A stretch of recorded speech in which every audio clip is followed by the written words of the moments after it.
આપનો આજનો interview code? Sir મારો કોડ EXU છે. આપની શૈક્ષણિક લાયકાત અને આપનો અનુભવ?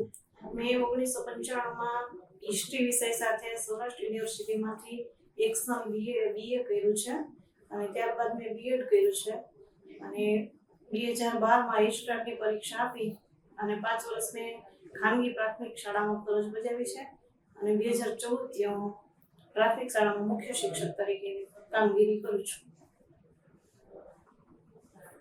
તમે BA હિસ્ટ્રી B.Ed છો. હા. ઇતિહાસ તમને આવનારી તમારી જે જોબ છે એમાં કઈ રીતે ઉપયોગી થશે? સર એમાં જો મને આચાર્ય તરીકેની પોસ્ટ મળશે તો જે વિદ્યાર્થીઓ છે એમાં હિસ્ટ્રીના શિક્ષકો છે એને માર્ગદર્શન આપવામાં એ ઉપયોગી થશે અને કોઈ વિષયના તજજ્ઞ તરીકે એને મૂકવામાં આવશે તો મારા વિષયમાં ઉપયોગી થશે અને કે જે કંઈ ભૌગોલિક સ્થળે મૂકવામાં ઇતિહાસનો અભ્યાસ શા માટે કરવો જોઈએ? જે સમય વીતી ગયો છે સર એના વિશેની માહિતી આપણને પ્રાપ્ત થાય એટલા માટે ઇતિહાસનો અભ્યાસ કરવો જોઈએ.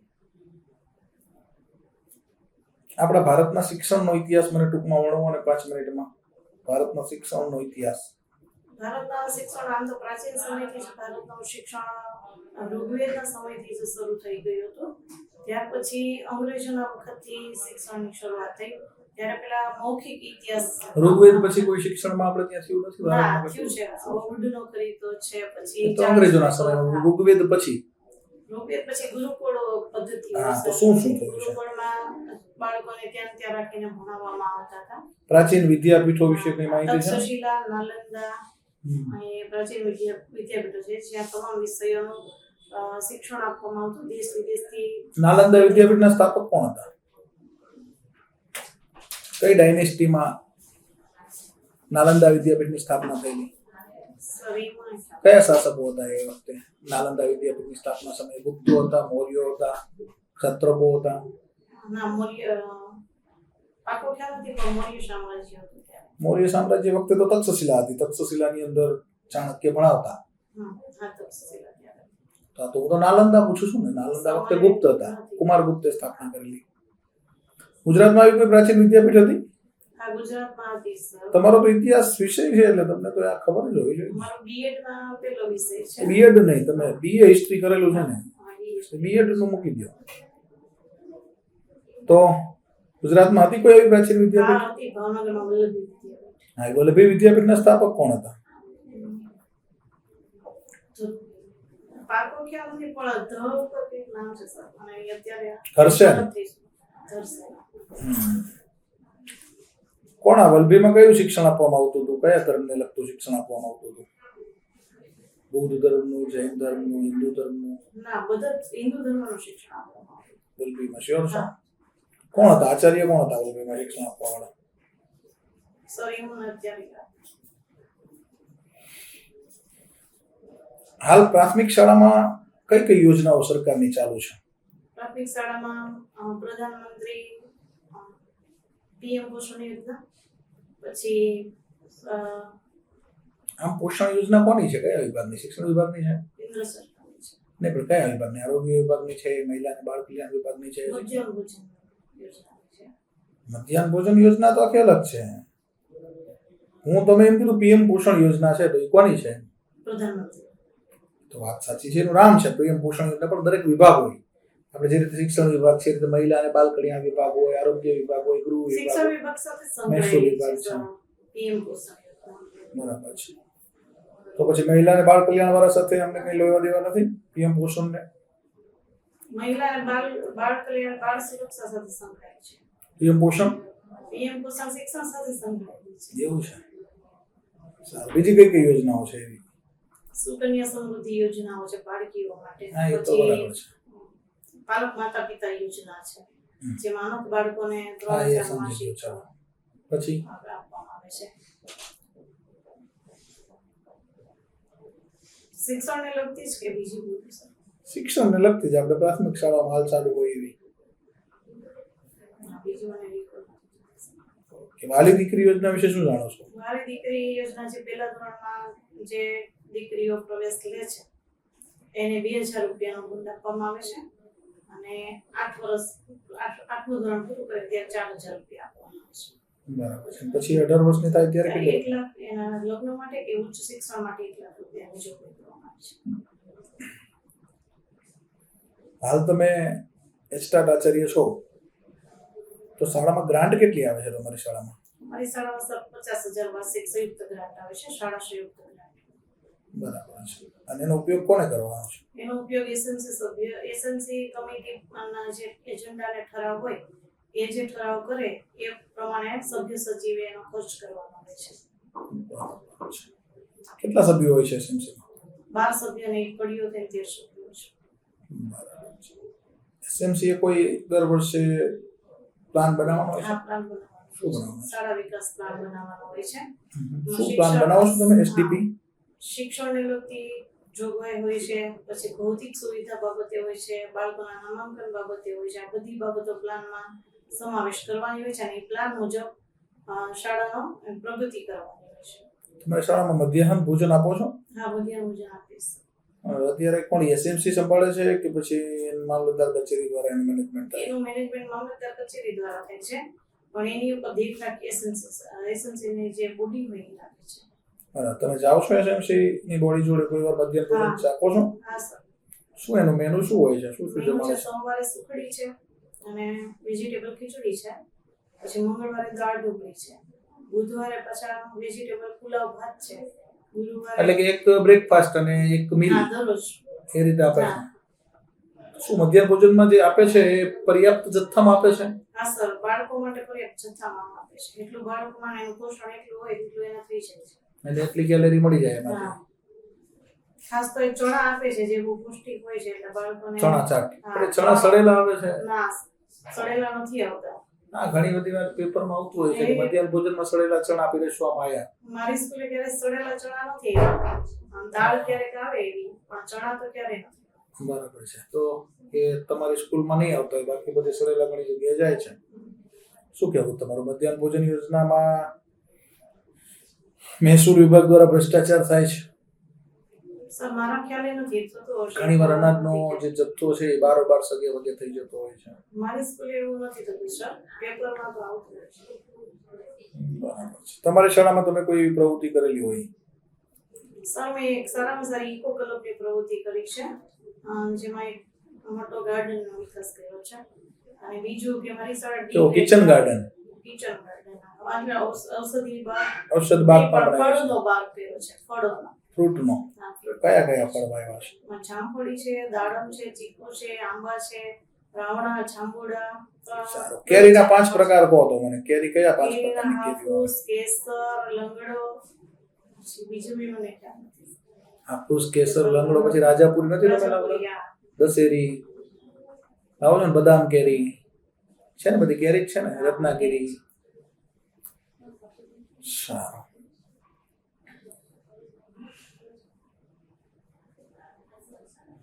શિક્ષણની અંદર નાની નાની સમસ્યાઓ ચાલુ જ હોય છે.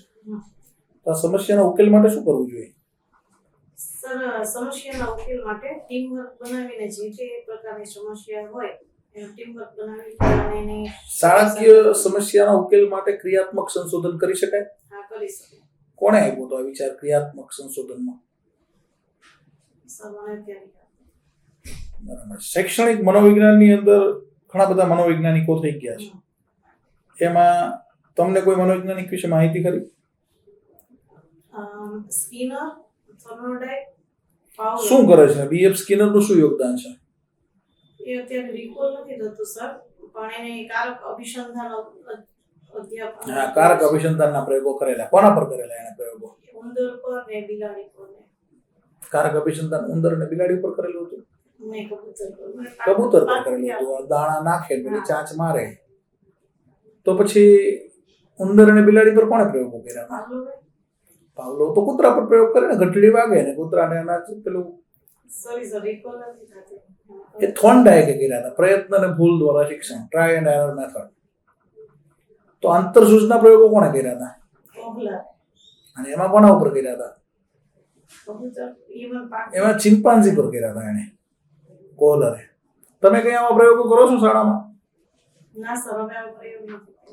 શાળામાં કોઈ સમસ્યા હોય તો એના ઉકેલ માટે કંઈક તો પ્રયોગો કરવા પડે ને, આપણને આઈડિયા આવે. આ બધા પ્રયોગો છે ને એ ભલે પશુઓ ઉપર છે પણ એનાથી આપણે એમાંથી એક્ઝામ્પલ લઈ અને એને ઇમ્પ્લિમેન્ટેશન કરવાનું છે. તમારી શાળામાં કેટલો સ્ટાફ છે? 6 નો સ્ટાફ છે સર. છે નામ મને આપી દો.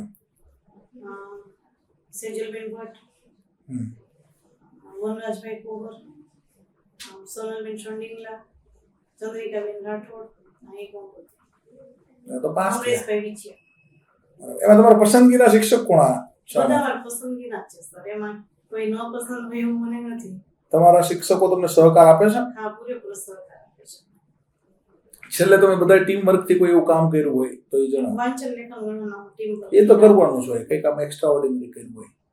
બીજું અમે જે શાળા બાળકો આવતા નહોતા શાળાએ એને એ લાવવાના જ હોય. એ તો કેવું છે તમારી ફરજમાં આવે છે. કંઈ નવું કર્યું હોય જે તમારા જોબ ચાર્ટમાં નથી, એક્સ્ટ્રા ઓર્ડિનરી એવું કંઈ કર્યું છે તો પછી તો આ તો જે તમારે પગાર લોશન કરવાનું છે તમે કર્યું છે ને, નવું કર્યું કે વૃક્ષો વાવ્યા એક્સ્ટ્રા? એ તો અમે આખું ગાર્ડન તો બનાવ્યું છે. હા, એ તો બરાબર છે, તમે થોડો વાય. પણ આમ કેટલા વૃક્ષો છે તમારી શાળામાં? 200 ગજ સર. તો સારું કહેવાય, 200 વૃક્ષો તમે વાવ્યા છે.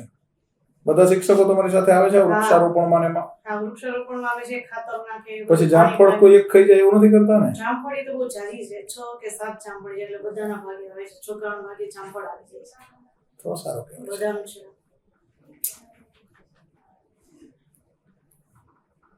હાલ સરકારે એક ક્વિઝ નું આયોજન કર્યું છે, મેં જાણો છો ને? હા, GQ3 G3Q. હા, G3. કેમ G3 કીધું?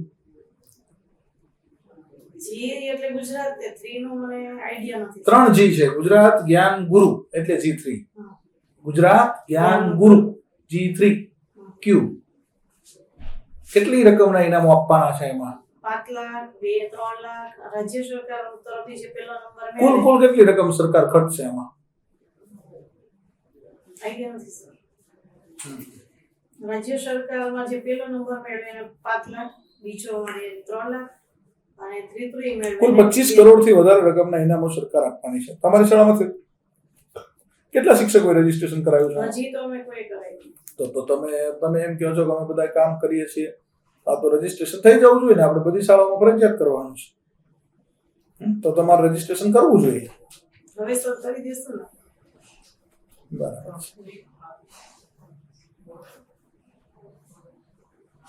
હાલમાં એક આપણે રશિયા અને યુક્રેન બે દેશ વચ્ચે યુદ્ધ ચાલે છે. તો એ યુદ્ધની અંદર ભારતની ભૂમિકા શું છે? સર, યુદ્ધની અંદર ભારત છે એ તટસ્થ રહ્યું છે. એને યુક્રેનને પણ સપોર્ટ નથી કર્યો ને રશિયાને પણ સપોર્ટ નથી. હવે યુક્રેનમાં આપણા ઘણા બધા ભારતના અને ગુજરાતના વિદ્યાર્થીઓ અભ્યાસ માટે ગયેલા હતા, તો એ લોકોને આપણે પાછા તો લાવવા પડ્યા ને? હા, પાછા લાવવા પડે. તો પાછા લાવવામાં આપણને કોઈ તકલીફ પડી? ના સર, તકલીફ નથી. એક દેશે આપણને સહકાર આપ્યો પાછા લાવવામાં, અને બોર્ડર ઉપર જ છે યુક્રેનની. કયો દેશ છે? પોલેન્ડ એવું નામ સાંભળ્યું છે? તો પોલેન્ડ એરપોર્ટ ઉપરથી આપણે આ લોકોને પાછા લાવ્યા, એક ઓપરેશન કરેલું એના માટે. ખબર છે કયું ઓપરેશન કરેલું? હાલમાં એક દેશના પૂર્વ વડાપ્રધાનની હત્યા કરવામાં આવી છે, ખ્યાલ છે કઈ? શિન્ઝો આબે એવું નામ સાંભળ્યું છે? હા, નામ સાંભળ્યું છે. યાદ આવી ગયું મને, જાપાનમાં. તો એમની હત્યા થઈ ને હમણાં, ખ્યાલ છે તમને? હા, મેં વાંચ્યું હતું પણ મને અત્યારે ખાસ યાદ નથી. શિક્ષણની અંદર મહત્વના જે દિવસોની ઉજવણી થાય છે, કયા કયા દિવસો ઉજવાય છે? શિક્ષક દિન 5મી સપ્ટેમ્બર, એ સિવાય ગાંધીજી જયંતિ 2 ઓક્ટોબર, સ્વામી વિવેકાનંદ જયંતિ 23 જાન્યુઆરી, 12 જાન્યુઆરી સ્વામી વિવેકાનંદનો બર્થડે કયા દિવસ કરી? 12 જાન્યુઆરી સ્વામી વિવેકાનંદનો જન્મદિવસ. એને કયો દિવસ સેલિબ્રેટ કરીએ છીએ? કેમ ગાંધી જયંતિ છે આંતરરાષ્ટ્રીય અહિંસા દિન છે, તો 12 જાન્યુઆરી સ્વામી વિવેકાનંદ જયંતિ એવું નહીં. 12 જાન્યુઆરી આપણે એમની યાદમાં એક દિવસ ઉજવીએ છીએ, નેશનલ યુથ ડે સેલિબ્રેટ કરીએ છીએ, રાષ્ટ્રીય યુવા દિવસ. સ્વામી વિવેકાનંદનો જન્મ ક્યાં થયેલો? ક્યારે થયેલો? 12 જાન્યુઆરી. હા, એ તો બરાબર છે, પણ સાલ પૂછું હું. જે રીતે ગાંધીજી 1869 માં જન્મ્યા છે 2 ઓક્ટોબરે, તો આ ગાંધીજી કરતા સ્વામી વિવેકાનંદ નાના હતા કે મોટા હતા?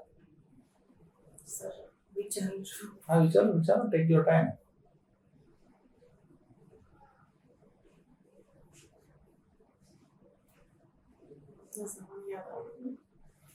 1863 જન્મ્યા હતા. ગાંધીજી કરતા 6 વર્ષ મોટા હતા સ્વામી વિવેકાનંદ. શિકાગો ધર્મ પરિષદમાં એમને ભાગ લીધેલો, જાણો? હા. શું એ ઘટના હતી?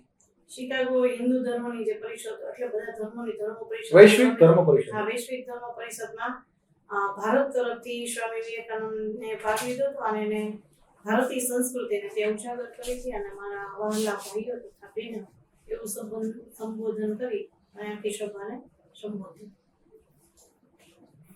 તમને એક અધિકારી તરીકે પસંદ કરવામાં આવે તો હાલ તમે કેવા સુધારા કરશો શિક્ષણમાં?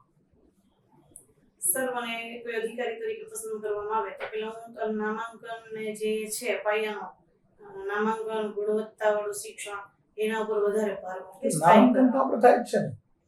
પછી બને ત્યાં સુધી બધા જ બાળકો શિક્ષણ લેતા થાય અને શિક્ષણની ગુણવત્તા એવું સરકાર કેમ નથી કરતી? બધા એવું બાળકો કરે જ છે, પણ સર હું વધારે એક્સ્ટ્રા ઓર્ડિનરી કામ કરીશ. શું કરશો એમ extra ordinary?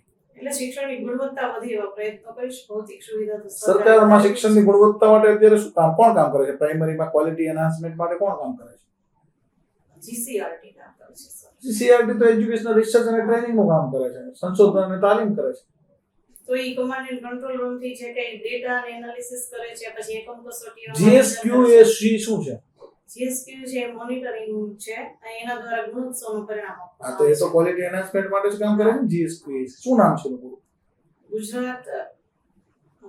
Gujarat school Gujarat state quality accreditation council.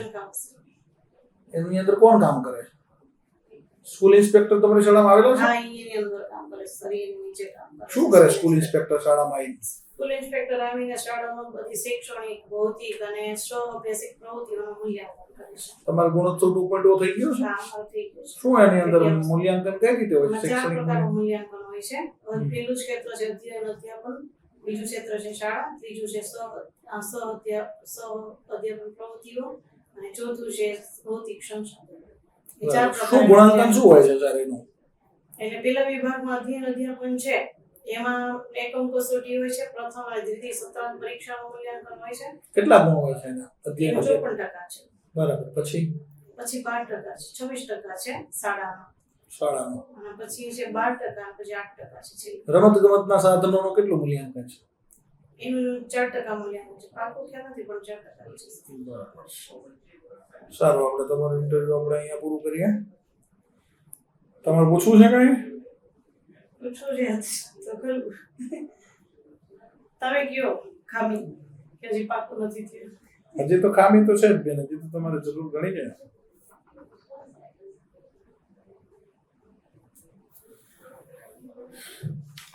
એટલે મેં બધું શિક્ષણને લગતું કર્યું છે તૈયાર. આ એ તો શિક્ષણને લગતું જ પૂછશે, પણ આ તો કેવું છે કે કંઈક તમે વાત કરો ને એમાં જે વિચાર આવી જાય એ પૂછશે. હા. પછી મારે એક એ પૂછવું છે કે મેં 1995માં BA કર્યું છે સર, પછી 99માં MA કર્યું છે, પછી 2008-9માં મેં BA કર્યું. તો આ બધું એને સાલ એવું નહીં કહેવાનું, જૂની સારું નહીં કહેવાય. અને મેં ખાનગી પ્રાથમિક તમે છે ને સાલ કહેતા નહીં, તમે એવું કહેજો કે મેં BA B.Ed નો અભ્યાસ કર્યો છે, બરાબર. BA માં તમારે કયો સબ્જેક્ટ હતો? હિસ્ટ્રી. હા, તો મેં BA ઇતિહાસ સાથે ત્યારબાદ B.Ed કરેલું છે અને વર્ષ 2012 થી હું સ્ટાર્ટ તરીકે ફરજ બજાવું છું. અને ખાનગી પ્રાથમિક શાળામાં કહેવાની કઈ જરૂર નહીં. એ તો અનુભવ હશે તો જ સ્ટાર્ટમાં તમે લીધા છે. ખાનગીનું કેવું હોય તો કહેજો, તો શું તમને ખાનગી પ્રાથમિક શાળા સરકારી પ્રાથમિક શાળાનો તફાવત પૂછે, તમારા ઇન્ટરવ્યુમાં મજા આવે. હા, એટલે કહેવાનું કે મેં BA B.Ed ના અભ્યાસ કર્યા પછી 5 વર્ષ સુધી કે 7 વર્ષ સુધી ખાનગી પ્રાથમિક શાળામાં શિક્ષક તરીકે ફરજ બજાવી છે અને ત્યારબાદ 2014 થી હું સ્ટાર્ટ તરીકે ફરજ બજાવું છું. 2012માં મેં સ્ટાર્ટ પરીક્ષા પાસ કરીને 2014 થી હું સ્ટાર્ટ તરીકે સરકારી પ્રાથમિક શાળામાં આચાર્ય તરીકે ફરજ બજાવી રહી છું. આવું શોર્ટ એન્ડ સ્વીટ હો, અને આમ બહુ પદ્ધતિસર. તમે જે પહેલું બોલશો ને એના ઉપર આખું ઇન્ટરવ્યુ થશે. એટલે હિસ્ટ્રી બોલશો તો હિસ્ટ્રી તમને એટલું બધું આવડતું નથી. તમે કહો છો મેં BA ઇતિહાસ કર્યું, મેં તમને ઇતિહાસ પૂછ્યો જ નથી, તો ઇતિહાસ તો તમને આવડતો જ નથી.